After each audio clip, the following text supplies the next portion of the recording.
नमस्कार, स्वागत है आपका हमारे चैनल में। मैं रानी गुप्ता आपके साथ बड़ी खबर सामने आ रही है। आपको बता दें कि शिवसेना नेता और उद्धव गुट के नेता संजय राउत को जमानत मिल गई है। बता दें कि 3 महीनों के भीतर वो जेल से बाहर आ रहे हैं। इसी के साथ ही आज शाम तक जो भी फॉर्मेलिटीज होती है, डॉक्यूमेंट वर्क होते हैं, उसको करने के बाद आज शाम को वो जेल से बाहर आ जाएंगे। बता दें कि महाराष्ट्र में बीएमसी चुनाव होने वाले हैं। ऐसे में संजय राउत का जेल से बाहर आना बड़ी राहत मानी जा रही है उद्धव गुट के लिए, क्योंकि बीएमसी चुनाव को लेकर के खासा तैयारी देखने को मिल रही है। और इस बीच संजय राउत का गायब होना कहीं ना कहीं उद्धव कैंप के लिए काफी ज्यादा नुकसान का सबब बना हुआ था, लेकिन अब संजय राउत की जमानत मंजूर कर ली गई है।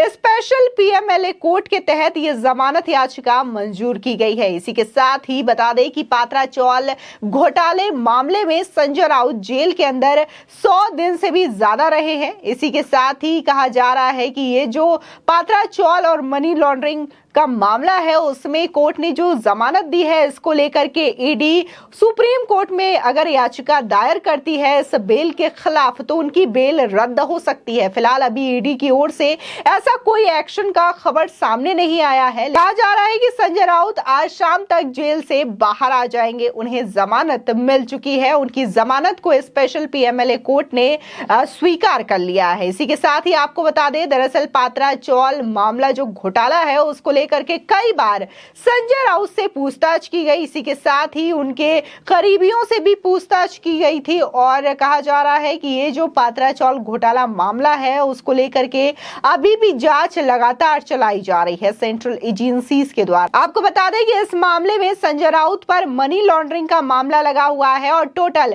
1040 करोड़ रुपए के घोटाले का आरोप लगा हुआ है।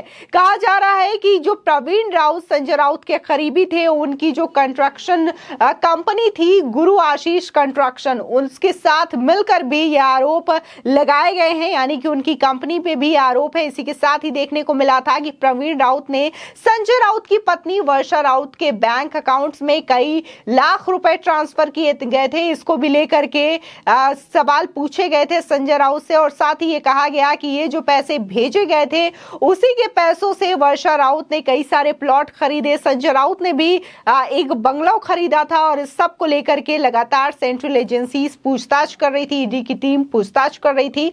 और देखने को यह भी मिला था कि संजय राउत के यहां पर जब ईडी की टीम पहुंची थी, उनके घर पर लगातार कई घंटों के बाद पूछताछ के दौरान उन्हें गिरफ्तार कर लिया गया था और उनके घर से कई लाख रुपए कैश भी बरामद हुए थे। देखने को मिला था कि संजय राउत एक अलग ही तेवर के तौर पर जाने जाते हैं। उनके द्वारा दिए गए बयान और उनके द्वारा जो एक्शन रहते हैं, हमेशा चर्चा का विषय बना रहता है। लेकिन इस बार सवाल यह उठता है कि करीब 3 महीने के बाद जेल से बाहर आने के बाद संजय राउत का क्या वही तेवर, वही जो औदा है वो बरकरार रहेगा, या फिर उनके लहजे में थोड़ी सी नरमी देखने को मिलेगी? क्योंकि जब वो जेल भी जा रहे थे, तब भी उनको देखा जा रहा था कि किस तरीके से वो लगातार अपने समर्थकों को लेकर के जो उनका हुजूम था, उसका स्वागत करते हुए दिखाई दे रहे थे। लेकिन जैसे जैसे उनकी जो जेल है वो बढ़ी, उसके बाद से ये चीजें देखने को नहीं मिल रही थी। तो ऐसे में ये सवाल उठ रहा है।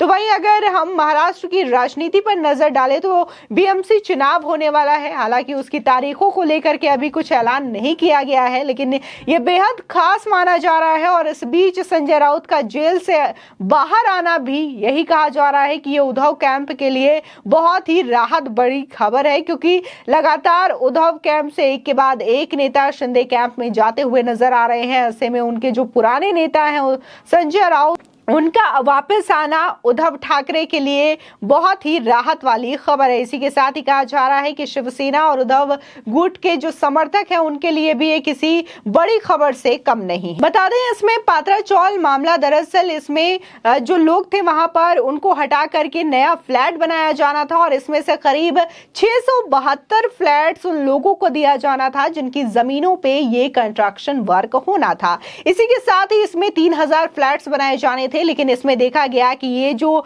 फ्लैट्स के काम है वो अभी तक पूरे नहीं हुए हैं और ये जो काम है वो 2010 में ही शुरू हो गया था, या यूं कहें कि 2007 से ही इसका प्रोसेस शुरू हो गया था। लेकिन आज की डेट तक ये जो कंस्ट्रक्शन है वो कभी भी बन करके तैयार नहीं हुई। इसी के साथ ही देखने को मिला कि इसमें मुख्य तौर पर जो आरोपी थे वो संजय राउत के दोस्त प्रवीण राउत थे। इसी के साथ ही उनकी जो कंस्ट्रक्शन कंपनी रही गुरु आशीष कंस्ट्रक्शन, उन पर भी मनी लॉन्ड्रिंग का मामला दर्ज है और सीधे तौर पर ये उन 672 परिवारों के साथ धोखाधड़ी का मामला है जिनसे ये वादा किया गया था कि उन्हें इस जमीनों के बदले फ्लैट दिलाए जाएंगे, यानी कि जो फ्लैट्स बनेंगे उनमें लोगों को 672 फ्लैट्स मिलेंगे चौल के बदले में।